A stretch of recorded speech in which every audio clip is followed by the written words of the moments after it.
I'm going to test your knowledge, and I know you know Oh this, dear. but for our residents who are looking at us through the television and can't ask this to you, I'm going to go ahead and ask you. Okay, excellent. Now, is Zeppelin another word for airship? No, it is not. It is. Zeppelin is a trade name. Zeppelin is. It can be used with uppercase and lowercase. It.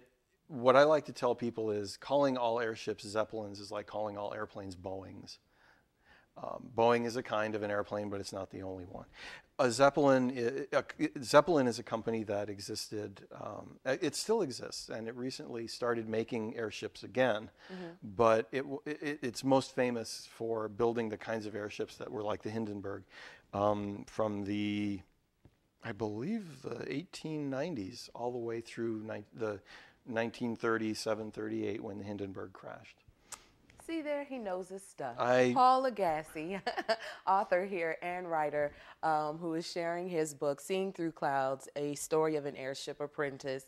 Paul, you mentioned a lot about your book. Now, I want to ask you a question. Once readers read your book, what is it that you want them to take away from your work?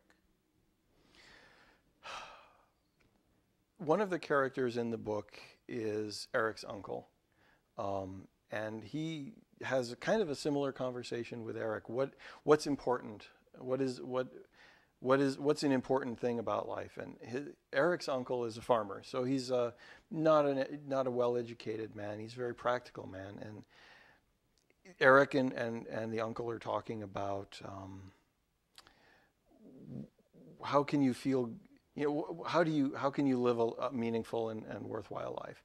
And Eric's uncle thinks about it and says, I guess what I would have to say is, it depends on whether, when you go to bed at night, if you feel like you've done a good day's worth of, if you can go to bed feeling satisfied with what you did with your life today, if you left the world a little bit of a better place than when you woke up this morning.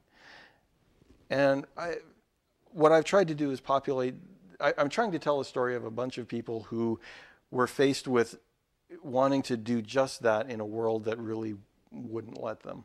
Okay. All right. Well, a lot of thought in this book.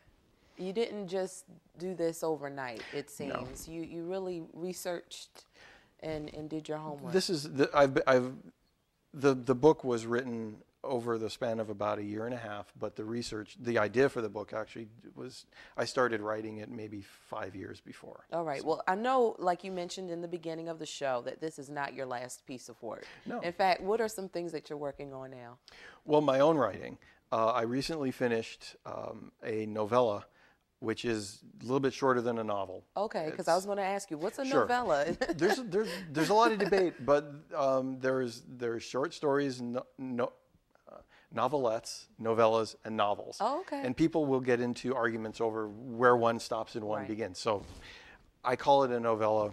That seems to be what it is for most people. It's actually completely different. It's set in the 1950s in the United States, and it's a comic story about a flying saucer reporter turned, well, he's a science fiction short story writer who becomes a flying saucer reporter, and he uncovers a secret conspiracy, and it becomes a kind of a race against time and a chase, comedy of errors, almost a screwball comedy, if I did it right, to uncover a couple mysteries.